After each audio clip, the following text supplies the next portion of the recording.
ছোট্ট এই দোয়াটি পড়ে ঘুমিয়ে যান, সকালে উঠে ফলাফল দেখুন। দোয়াটি একদম ছোট্ট, আমি যদি বলি আপনাদেরকে, বলে হুজুর কমন দোয়া, আমরা তো সবাই পারি। এই জন্য ছোট্ট এই দোয়াটি পড়ে আজ রাতে ঘুমিয়ে যাবেন, সকালে উঠে ফলাফল দেখবেন ইনশাআল্লাহুল আজিজ।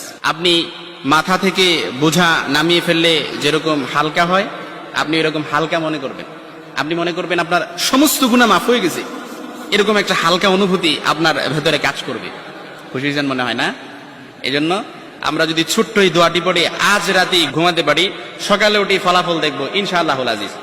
আমি যদি আপনাদেরকে হাদিসের টেক্সট শোনাই, হযরত যায়েদ রাদিয়াল্লাহু তাআলা আনহু থেকে বর্ণিত, রাসূল সাল্লাল্লাহু আলাইহি সাল্লাম বলেন, হাদিসের স্পষ্ট ন্যারেশন হচ্ছে, যে ব্যক্তি রাত্রিবেলা 3 বার এই দোয়াটি পড়ে ঘুমিয়ে যাবে, সকালে উঠে আল্লাহ তাআলা তার সমস্ত গুনাহ মাফ করে দিবে। সুবহানাল্লাহ বাড়িতে যায় বললেন। এই জন্য আজ রাতেই যদি এই দোয়াটি পড়ে ঘুমাতে পারেন, সকালে উঠে ফলাফল দেখবেন ইনশাআল্লাহুল আজিজ। দোয়াটি আমরা সবাই পারি, তবে আপনাদের মনোযোগ আকর্ষণ, আপনারা একটু আমার দিক অ্যাটাচমেন্ট বাড়ান। আমি আপনাদেরকে বলতেছি, সবাই পারি, আমার সাথে একটু ঠোঁট মিলাবেন। আস্তাগফিরুল্লাহাল্লাযী লা ইলাহা ইল্লা হুয়াল হাইয়ুল কাইয়্যুম ওয়া আতুবু ইলাইহি লা হাওলা ওয়ালা কুওয়াতা ইল্লা বিল্লাহিল আলিয়্যিল আযীম।